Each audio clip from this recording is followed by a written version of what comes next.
Hello. Wikipedia's picture of the day, October 3, 2024.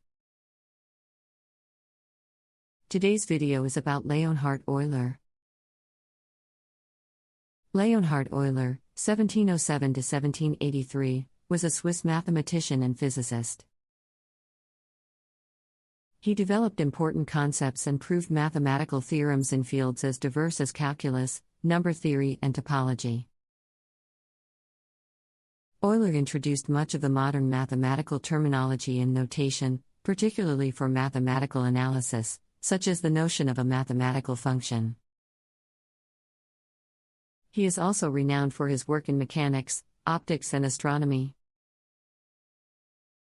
Euler is considered to be the preeminent mathematician of the 18th century and one of the greatest of all time.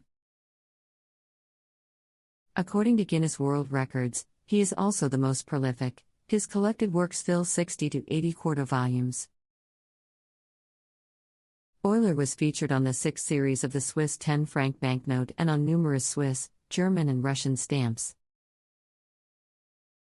The asteroid 2002 Euler was named in his honor. This portrait of Euler was created by the Swiss painter Jakob Emanuel Handmann in 1753 and is now in the collection of the Kunstmuseum Basel. Thanks for watching. And don't forget to like, comment, and share.